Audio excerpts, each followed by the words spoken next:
果他是因为彭佳慧的小孩，可是他不会唱歌，很快也都会出局的。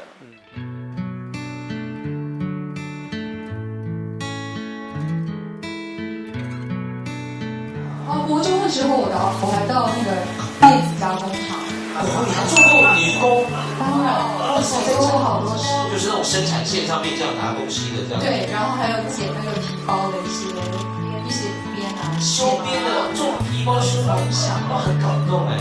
哇，你真的是就是刻苦耐劳，什么工作都是可以去尝试的。小的时候别无选择嘛，因为家庭。听你这样的历程就知道你的家庭是有问题。没有问题。什么都做，就这个就不挑嘛，就这个也做，没那么惨，没那么惨。想把它讲的长一点，版面比较大，收视不是很可怜。一起吧，没有很可怜。然后最重要的是，我每个礼拜3跟礼拜6都要下田工作。这样还不可怜，他下田进工厂，然后你要进餐厅。我们就是一个我是我爷爷奶奶在大，所以我们家是种。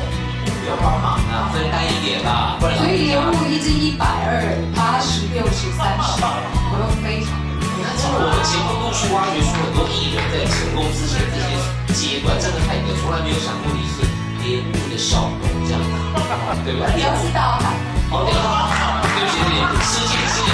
哎，这是中盘哦，是大盘哦，废话哟。就是你在吃莲雾的时候，如果你掰开它的那个屁股的部分，你看到它有比较开，然后也被鸟啄过，超甜，超好吃。所以反而不要买那个品相太过完美的，这叫底下有一点啄过的是最甜的。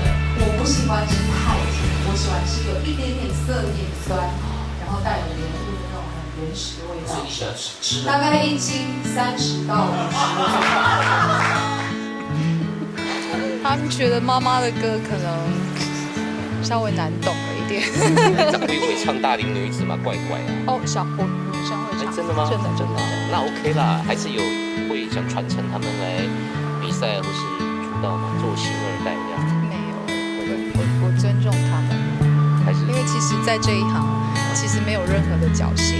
如果因为你是彭佳慧的小孩，可是你的天分是非常好，也许可能我可以助他一臂之力。可是如果他是因为彭佳慧的小孩，可是他不会唱歌，不会任何的可以有做艺人的条件，我觉得这是很快也都会